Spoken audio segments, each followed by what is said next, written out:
Mundo Podcast. Nuevos formatos de contenidos en Radio Cultura, de lunes a viernes de 20:30 a 21. Florencia Núñez, Fernando Smith, Carlos Tapia, Soledad Machado y Martín Pérez. Mundo Podcast.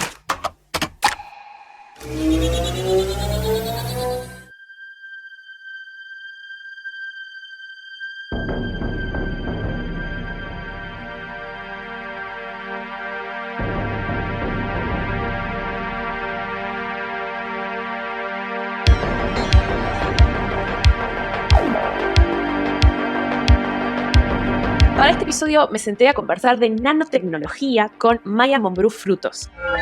Cuando quieren hablar de ciencias y darle un aura científica a las cosas, dicen, esto tiene nanobio.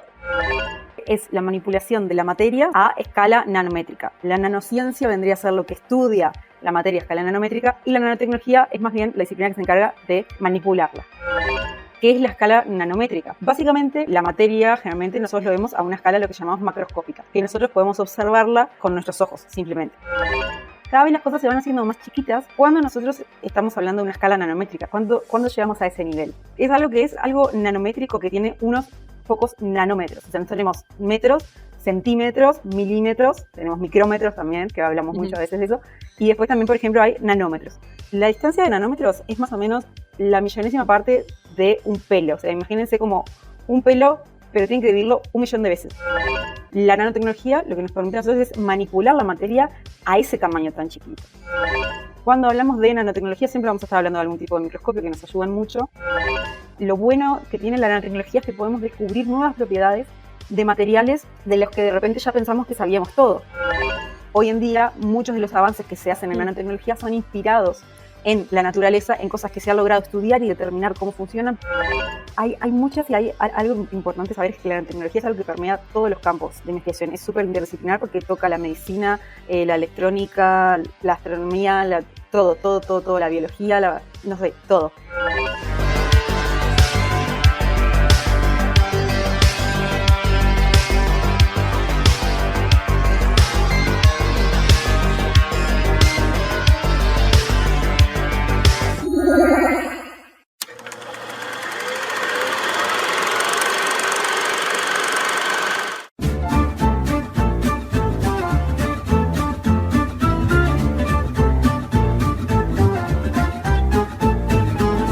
Hola, soy Soledad Machado y les doy la bienvenida a un nuevo episodio de Todo un Tema, el podcast de Radio Cultura en el que hablamos de la ciencia y de cosas que parecen simples, pero en realidad son todo un tema. Para este episodio me senté a conversar de nanotecnología con Maya Mombrú Frutos. Maya tiene una maestría en nanociencia y nanomateriales de la Universidad de Bristol en Inglaterra y actualmente es estudiante de doctorado en química por la UDELAR. También es docente grado 2 del área radioquímica de Facultad de Química y participa en distintas actividades de extensión, entre ellas la que le parece más importante es el Concurso Nacional de Crecimientos de Cristales.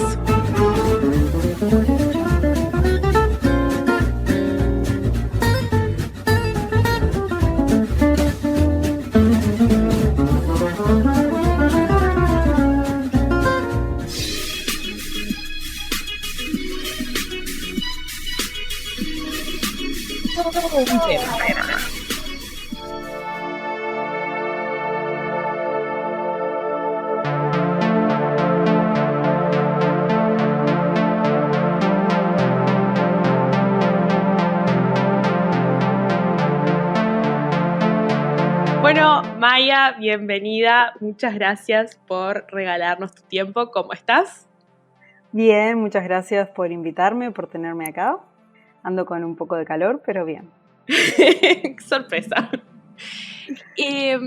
Bueno, esto es un tema bastante complejo, pero además porque es una de esas típicas palabras que se usa como timey-wimey, así de cuando quieren hablar de ciencias y darle un aura científica a las cosas, dicen, esto tiene nanobiotecnología cuántica.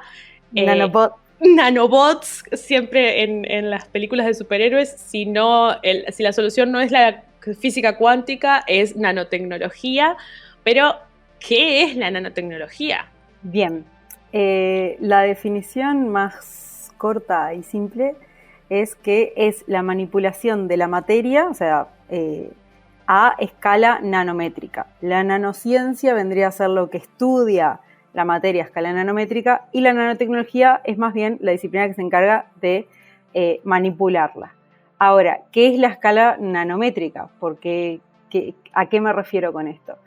Básicamente, nosotros tenemos la materia, generalmente nosotros lo vemos a una escala lo que llamamos macroscópica. ¿Qué significa esto?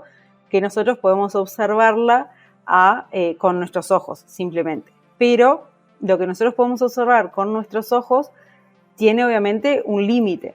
Ahí es cuando, por ejemplo, empezamos a utilizar microscopios ópticos, lupas, etcétera, varias cosas para ayudarnos. Cada vez las cosas se van haciendo más chiquitas y estamos trabajando ya a diferentes escalas. ¿Cuándo nosotros estamos hablando de una escala nanométrica? ¿Cuándo llegamos a ese nivel? Es algo nanométrico que tiene unos pocos nanómetros. O sea, tenemos metros, centímetros, milímetros, tenemos micrómetros también, que hablamos muchas veces de eso, y después también, por ejemplo, hay nanómetros. La distancia de nanómetros es más o menos la millonésima parte de un pelo. O sea, imagínense como un pelo, pero tienen que dividirlo 1.000.000 de veces. O sea, es como, básicamente, el cerebro es casi que le cuesta mucho pensar cómo algo tan chiquito. O sea, piensen que es algo tan chiquito que ni siquiera los microscopios ópticos, que serían como los comunes que se usan en los liceos, o para ver, por ejemplo, muestras biológicas, las células, esos, por ejemplo, no llegan a ver cosas nanométricas, porque son tan chiquitas que no se pueden llegar a ver. Sí, como para que se hagan una idea, hay una unidad de medida, no sé si la conoces, el barba segundo. No la conozco. ¿No la conoces? El barba segundo es una unidad de medida que es cuánto crece una barba de un físico en un segundo, y esos son alrededor de 5 nanómetros o 1 nanómetro, una cosa así. Bien, bueno, es muy poquito. Son cosas muy chiquitas. Para poner un poco en perspectiva, por ejemplo, las células, ¿sí? Una célula eucariota humana común tiene un poco más depende obviamente, pero puede tener más o menos una micra de tamaño, un micrómetro que vendrían a ser 1.000 nanómetros. Entonces, en realidad es algo más chiquito aún, ¿sí? Estamos hablando de una unidad, ¿sí? De una distancia, de una escala súper chiquita. La nanotecnología lo que nos permite a nosotros es manipular la materia a ese tamaño tan chiquito. Y obviamente uno se preguntará cómo se hace, porque si ya de por sí de repente, no sé, quiero sacarme una espina del dedo con una pinza de cejas y estoy 1.000 horas tratando de verla, ¿cómo puedo manipular algo que es muchísimo más chico? ¿Sí? Pero se puede, ¿sí? Existen muchas herramientas para hacer esto, para manipularlas. Una de las primeras cosas que se hizo, que fue esto como en los años 80, si no estoy equivocada, existe una máquina que se llama microscopio de fuerzas atómicas. Cuando hablamos de nanotecnología siempre vamos a estar hablando de algún tipo de microscopio que nos ayudan mucho. Y la empresa IBM, que la gente más bien millennial y más grande ubican bastante por las computadoras, quizás los más jóvenes no tanto, pero IBM, que era una empresa de computación muy conocida, lo que hizo fue con este equipo, con este microscopio de fuerzas atómicas, poner átomos de xenón, que es un gas, pero pudieron agarrar cada uno de los átomos, y formar la palabra IBM. O sea, eran atomitos así, como si uno pone pelotitas, ¿sí? Y pudieron formar eso. Y eso, por ejemplo, es uno de los primeros ejemplos de la manipulación de la materia a escala tan chiquita. ¿Por qué nosotros queremos estudiar la nanotecnología? O sea, ¿por qué nos interesa a nosotros manipular la materia a esa escala? ¿De qué nos sirve?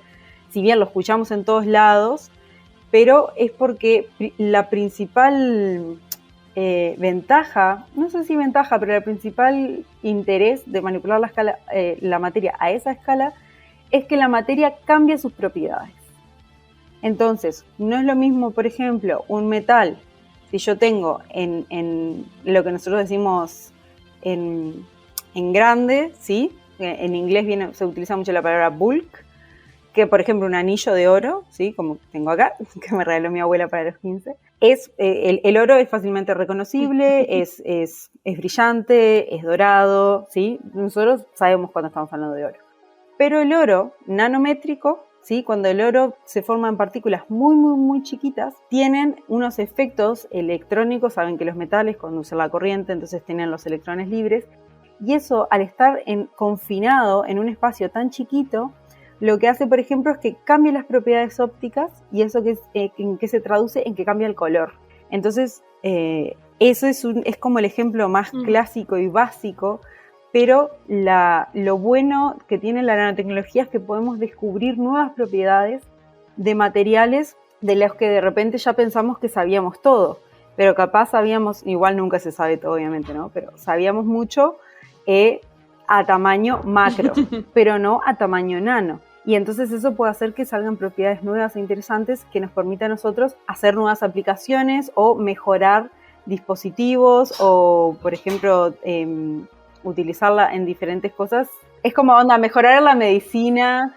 Igual vamos a hablar un poquito después de aplicaciones y eso. Entonces. Pero en realidad la nanotecnología es algo que existe hace muchos, muchos años. Que hace, no sé, cientos y miles de años, de repente en civilizaciones más antiguas, utilizaban la nanotecnología, pero de repente no sabían qué era la nanotecnología, no sabían que estaban manipulando la materia a esa escala tan chiquita, porque obviamente no disponían de los instrumentos para ver eso, o para detectar esa materia tan chiquita. Pero sí, por ejemplo, uno de los ejemplos más, valga la redundancia, uno de los ejemplos más conocidos es, por ejemplo, en los vitrales. Los vitrales, a veces esos colores que se tienen tan particulares, esos colores los lograban, por ejemplo, utilizando nanopartículas, o sea, partículas de tamaño nanométrico de metales como, por ejemplo, oro o plata. Estos vitrales que tienen unos colores muy particulares y muy bellos, ellos no sabían que en realidad lo que estaban utilizando para dar ese color, por ejemplo, era, como mencioné antes, estas partículas nanométricas de plata o de oro, que depende del tamaño, cambia su color. Ese es uno de los ejemplos. Otro de los ejemplos, que es un artefacto muy conocido, es la copa de Licurgo. La pueden buscar en internet para verla bien, que es muy interesante. Lo que tiene es una copa que tiene nanopartículas de plata, si no estoy equivocada, y eran de plata u oro, estoy casi segura que eran de plata, que cuando la luz incide sobre esa copa desde afuera, se ve verde, ¿sí? Pero cuando uno pone una luz dentro de la copa, entonces esa luz atraviesa el vidrio, en realidad el cristal, ¿sí? Esa color cambia y queda rojo. Entonces, por ejemplo, obviamente durante muchos, muchos años decían, ¿cómo habían hecho esto? Y en realidad fue porque tenía estos nanomateriales embebidos en la matriz del cristal. ¿Sí? Y así existen muchos ejemplos. Existen sobre todo, por ejemplo, pigmentos muy particulares. Del Antiguo Egipto existe un azul muy particular que durante mucho tiempo no pudieron replicar exactamente ese pigmento y no sabían cómo lo habían hecho, era un misterio. Y también con el desarrollo de la nanotecnología, el desarrollo de instrumentación para observar las cosas nanométricas, pudieron determinar que, por ejemplo, ese pigmento azul se debía a que tenía partículas nanométricas que le daban esa propiedad particular, ese color característico, que hasta ahora no habían podido replicar porque no habían podido ellos hacer ese material nanométrico. Sí. También hay algunos ejemplos en la naturaleza, que no es solo las personas que manipulamos los materiales. Y está mi ejemplo favorito, que es el camaleón, mamá, el camaleón cambia de colores gracias a la nanotecnología. No, yo pensaba en el gecko, pero ese es otro. Claro, sí. Ah, también. Existen muchos. El gecko se pega a las cosas también. Tiene folículos nanométricos, o sea, pelitos muy, muy, muy chiquitos, y esos pelitos lo que hacen es que aumenta exponencialmente, o sea, aumenta, no sé, 1000 veces más la superficie que tiene el gecko para pegarse a la pared. Entonces eso es lo que hace que se pueda adherir a las paredes, por ejemplo. Eso es un ejemplo. Claro, es como que la propia naturaleza utiliza la nanotecnología.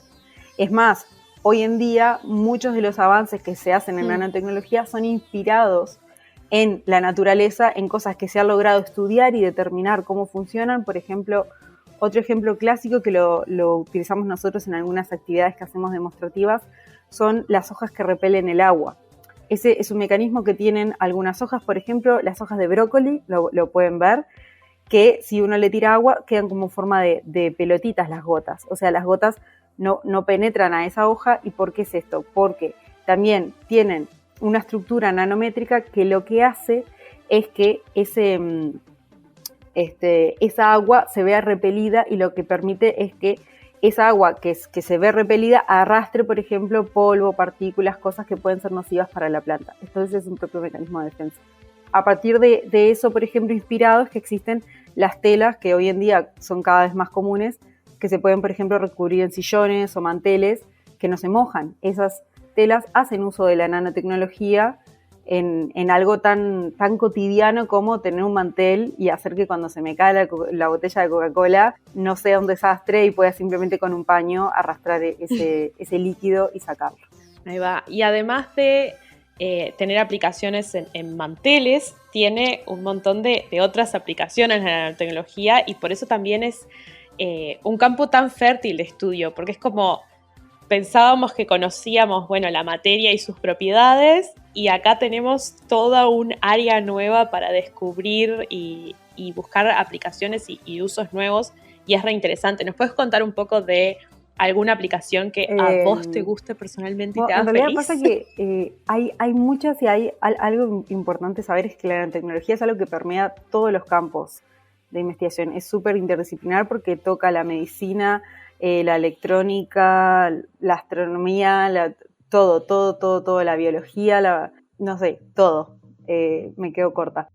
A mí hay varias de las cosas que me gustan. Una de las que me gustan, voy a mencionar dos. Una de las aplicaciones es, por ejemplo, en la electrónica, el desarrollo de la nanotecnología y de poder hacer cada vez dispositivos más chiquitos hace que lo que antes teníamos en unas computadoras y armatostes gigantes, hoy en día lo tengamos en nuestra palma de la mano, nuestro celular. Yo justo ahora estoy visitando familia y le comenté, tengo primas de 12 años y les contaba lo que era un disquete.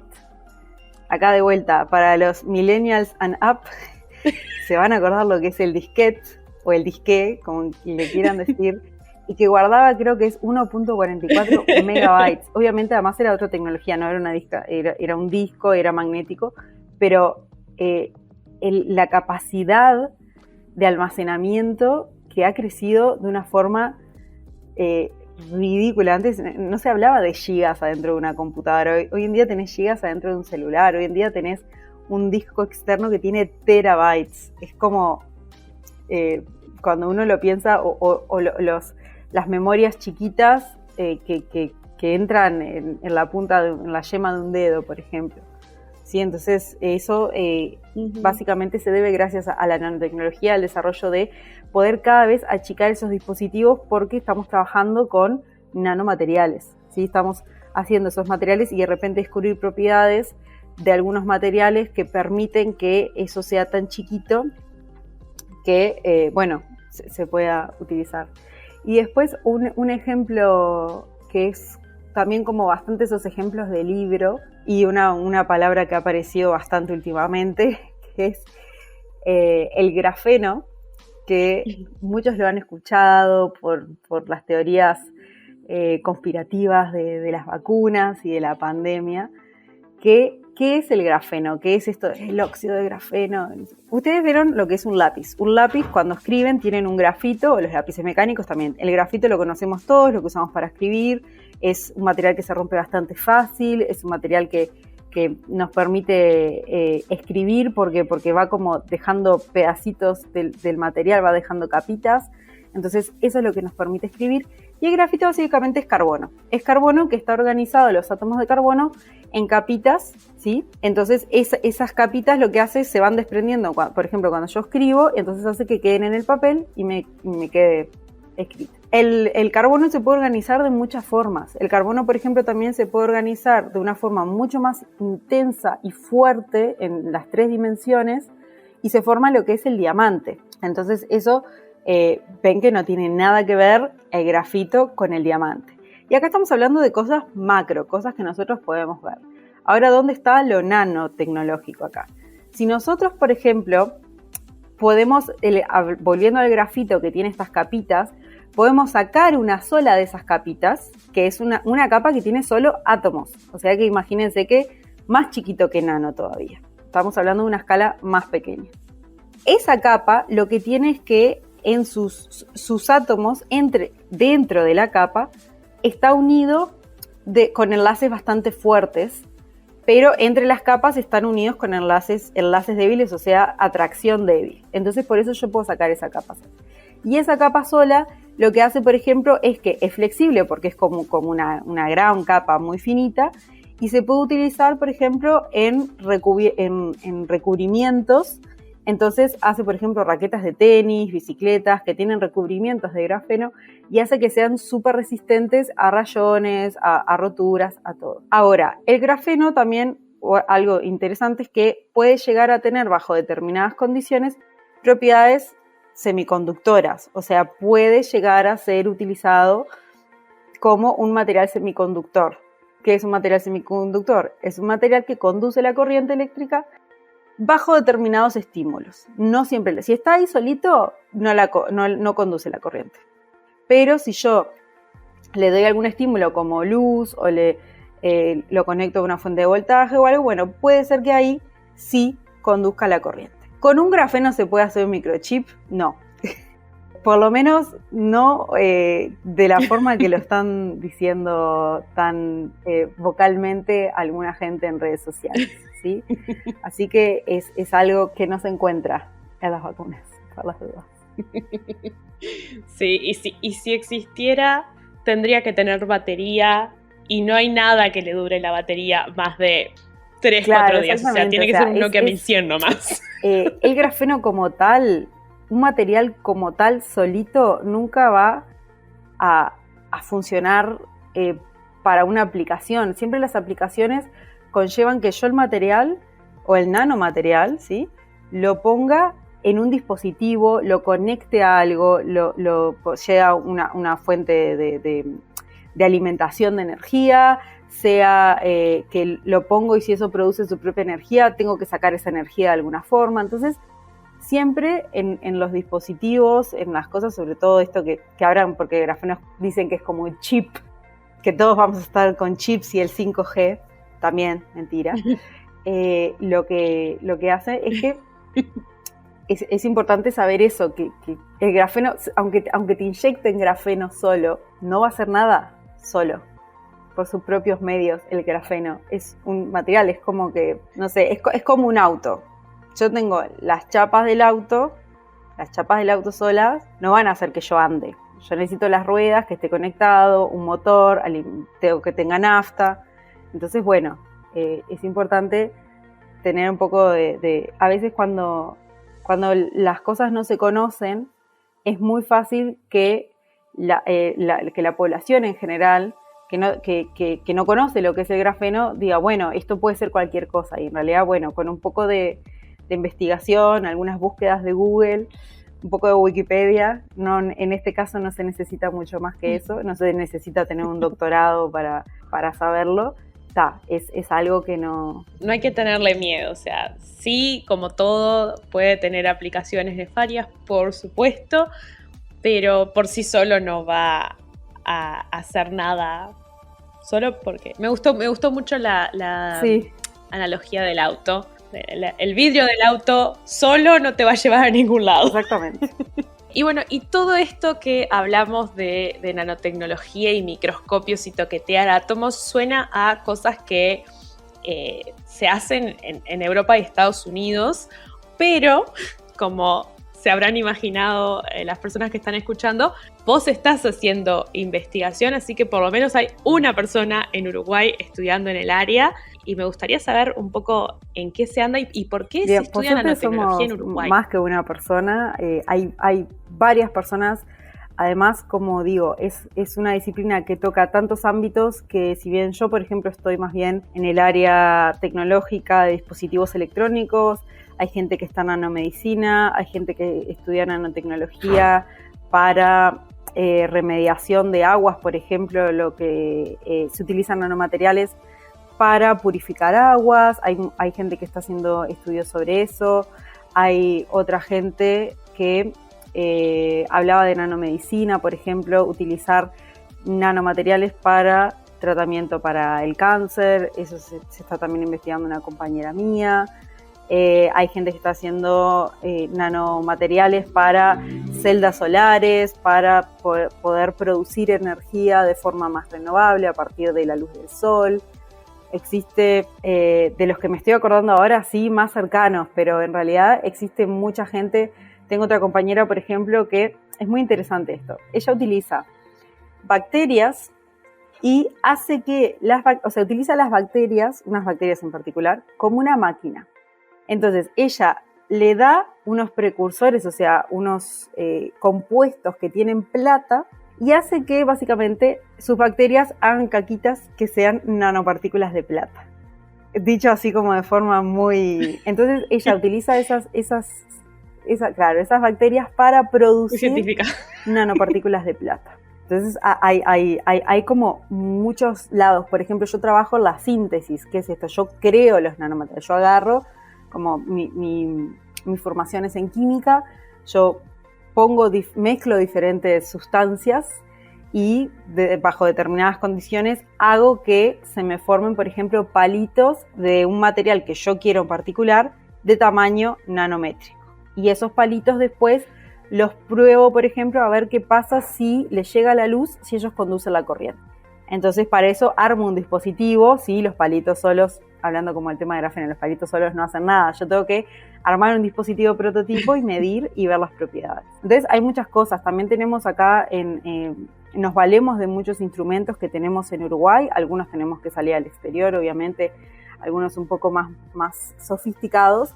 Pero tenemos un microscopio de transmisión de electrones que es una de las herramientas más útiles para la nanotecnología porque nos permite ver, como un microscopio óptico, pero se basa en otra tecnología, ver nuestros nanomateriales y estudiarlos, y mismo se puede llegar a una resolución atómica. Yo puedo llegar a ver dentro, por ejemplo, si tengo una partícula redondita de unos pocos nanómetros, puedo hacer lo que se llama alta resolución y llegar a ver varios puntitos que constituyen los átomos que forman esa nanopartícula. Entonces es bastante interesante y eso lo tenemos acá en Uruguay. Así que tranqui, vale, justo ahora están por salir mis tíos, así que... Pero yo terminé. Pero bueno, no, realmente es un campo apasionante y hay muchas cosas por descubrir todavía. Me parece que ahí es donde está lo interesante de la nanotecnología como área de estudio y ver que en Uruguay se están haciendo cosas, por lo menos para mí me parece que está re bueno y está bueno compartirlo. Así que, bueno, te dejo volver a tus obligaciones familiares. Muchísimas gracias, Maya, por acompañarnos y nos volveremos a ver en el futuro. Vos y yo, y quizás en un nuevo episodio para hablar de otra cosa que sea todo un tema. Me doy cuenta que nunca dije, la nanotecnología... Es todo un tema la nanotecnología, nunca lo dije. Podés editarlo y meterlo. Quedó grabado. Lo podés poner. Pero ahora quedó grabado, lo pones ahí como obvio. para el teaser. Es todo un tema, además. Así que bueno. Es todo un tema, salado.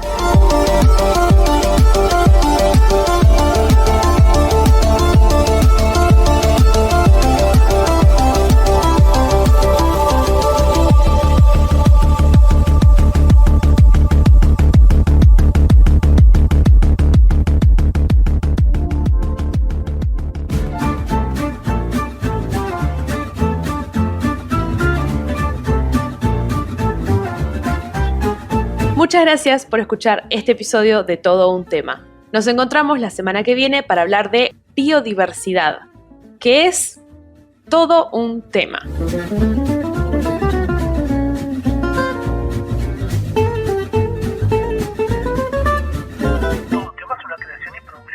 Machado y Marcos, guión y voz de Soledad Machado, edición de audio, asistencia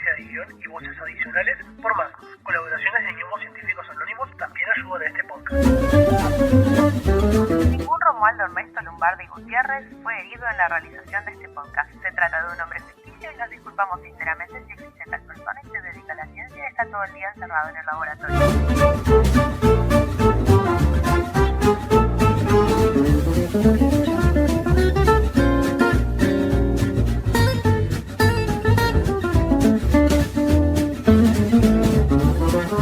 Todo un tema. Mundo Podcast, de lunes a viernes en Radio Cultura, de 20:30 a 21. Mundo Podcast. Escúchalos en la plataforma de mediospublicos.uy. Mundo Podcast.